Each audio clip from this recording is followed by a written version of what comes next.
আসসালামু আলাইকুম প্রিয় শিক্ষার্থী বন্ধুরা, আজকে আমরা পঞ্চম শ্রেণীর বাংলা বইয়ের সুন্দরবনের প্রাণী গল্পটি নিয়ে আলোচনা করব। তোমরা বই থেকে সুন্দরবনের প্রাণীর এই পুরো রিডিংটি পড়বে। তারপরে দেখো এখানে কিছু শব্দ আছে, শব্দের পাঠ থেকে খুঁজে বের করি অর্থ বলি। চলো শব্দার্থগুলো দেখি। কোল অর্থ হচ্ছে কিনারা বা তীর। অস্ট্রেলিয়া একটি দেশের নাম বা একটি দ্বীপের নাম। রয়্যাল রাজকীয়, ভয়ঙ্কর, ভীষণ, অমূল্য, যার মূল্য নির্ধারিত করা যায় না। বিলুপ্তপ্রায়, যা লোপ পেয়েছে এমন। এই দুটি শব্দ আমরা এক কথায় প্রকাশ হিসেবে পড়তে পারি। যার মূল্য নির্ধারণ করা যায় না, অমূল্য, যা লোপ পেয়েছে এমন, বিলুপ্তপ্রায়। এরপরে দেখো নিচে আমাদের শূন্যস্থান আছে। প্রকৃতির অপার সম্ভার সমুদ্রের নিচে রয়েছে। খ, বাংলাদেশের নামের সঙ্গে জড়িয়ে আছে রয়্যাল বেঙ্গল টাইগার। গ, বাঘ দেখতে যেমন সুন্দর তেমনি আবার ভয়ঙ্কর। ঘ, রয়্যাল বেঙ্গল টাইগার বাংলাদেশের অমূল্য সম্পদ। ও, শকুন বাংলাদেশের এখন বিলুপ্তপ্রায় পাখি। দেখো এখানে প্রাণীগুলো চিনে নেই। ক্যাঙ্গারু, চিতাবাঘ এবং গন্ডার, এই তিনটি প্রাণী সম্পর্কে এখানে বিস্তারিত বর্ণনা দেওয়া হয়েছে। বর্ণনায় দেখো দুইটি আমরা নতুন শব্দ পেয়েছি। একটা হচ্ছে চতুষ্পদ প্রাণী। চতুষ্পদ হচ্ছে যার চারটি পা থাকে। আবার এখানে দেখো অস্ট্রেলিয়া, আমরা জানি অস্ট্রেলিয়া হচ্ছে একই অঞ্চলে অবস্থিত কয়েকটি দেশ নিয়ে একটি মহাদেশ গঠিত। এটি হচ্ছে অস্ট্রেলিয়া। এরপরে আমরা সুন্দরবনের প্রাণীর প্রশ্ন সম্পর্কে পড়ব। ক নাম্বার, ক্যাঙ্গারু ও সিংহ বললে কোন কোন দেশের কথা মনে হয়? উত্তর, ক্যাঙ্গারু বললে অস্ট্রেলিয়া এবং সিংহ বললেই আফ্রিকার কথা মনে হয়। খ, বিভিন্ন ধরনের বাঘ সম্পর্কে তুমি যা জানো লিখো। 1, সুন্দরবনের সবচেয়ে বিখ্যাত প্রাণী রয়্যাল বেঙ্গল টাইগার। এটি দেখতে সুন্দর এবং গায়ে ডোরাকাটা দাগ বিদ্যমান। 2, চিতাবাঘ খুব দ্রুত দৌড়াতে পারে এবং গাছে উঠতে পারে। 3, ওলবাঘ। ওলবাঘ নামে এক ধরনের বাঘ ছিল সুন্দরবনে, যা এখন দেখা যায় না। গ, দেশের জন্য পশু পাখি জীবজন্তু কী উপকার করে তা নিজের ভাষায় লেখো। উত্তর, যে কোনো দেশের জন্য পশু পাখি জীবজন্তু এক অমূল্য সম্পদ। দেশের প্রকৃতির ভারসাম্য রক্ষায় এইসব পশু পাখি জীবজন্তুর প্রয়োজনীয়তা অপরিসীম। এসব পশু পাখি জীবজন্তু অনেক সময় দেশের পরিচয় তুলে ধরে। যেমন রয়্যাল বেঙ্গল টাইগারের নাম শুনলে বাংলাদেশকে চিনে, সিংহ আফ্রিকা, ক্যাঙ্গারু অস্ট্রেলিয়ার পরিচয় বহন করে। শকুন ও কাক ক্ষতিকর আবর্জনা খেয়ে পরিবেশ সুন্দর রাখে। ঘ, শকুন কিভাবে মানুষের উপকার করে? শকুন বাংলাদেশের বিলুপ্তপ্রায় একটি পাখি।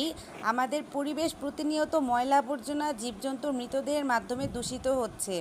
শকুন এই ময়লা আবর্জনা জীবজন্তুর মৃতদেহ খায় এবং পরিবেশকে পরিচ্ছন্ন রাখে।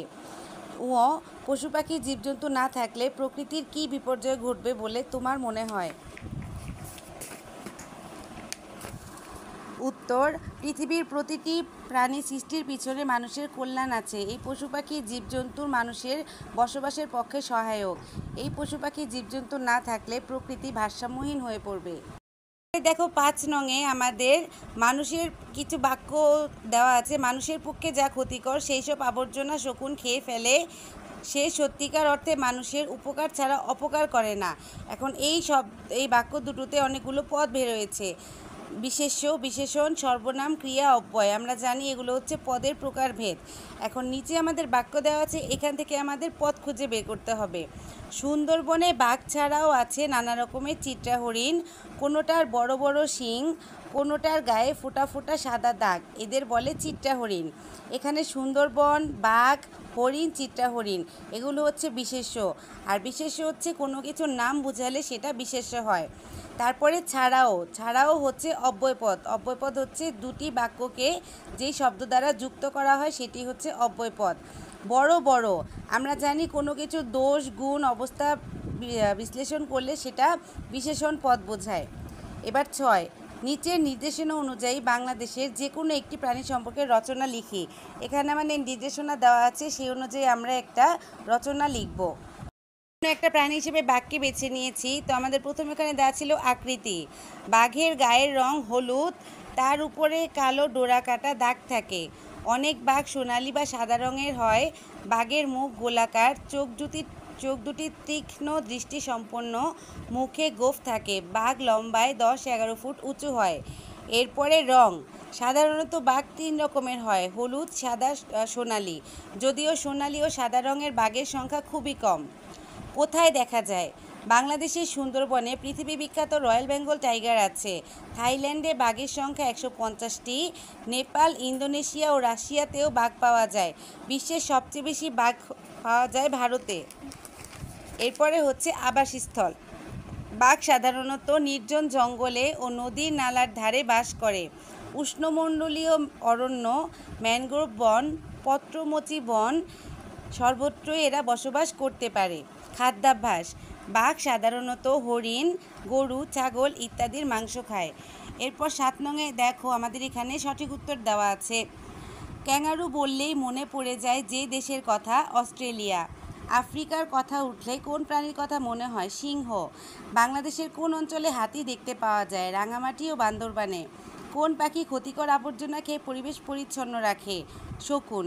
কোন প্রাণীর গায়ে ফোঁটা ফোঁটা সাদা দাগ ও বড় শিং আছে? চিত্রা হরিণ। দেখো 8 নম্বরে দেওয়া আছে কর্ম অনুশীলন। আমি এমন প্রাণীদের একটি তালিকা তৈরি করি যাদের নাম শুনেছি কিন্তু চোখে দেখিনি, পরে শ্রেণী সবার সাথে তা মিলিয়ে দেখি। তা আমরা এরকম কিছু নাম লিখেছি যা আমরা শুনেছি কিন্তু কখনো দেখিনি। 1 নম্বরে হচ্ছে মদন টাক, 2 নম্বরে হচ্ছে বুনো শুয়োর, 3 নম্বরে ডোরাকাটা হায়না, 4 নম্বরে ধূসর নেকড়ে, 5 নম্বরে নীল গাই, 6 নম্বরে বুনো গরু, 7 নম্বরে মধু ভালুক।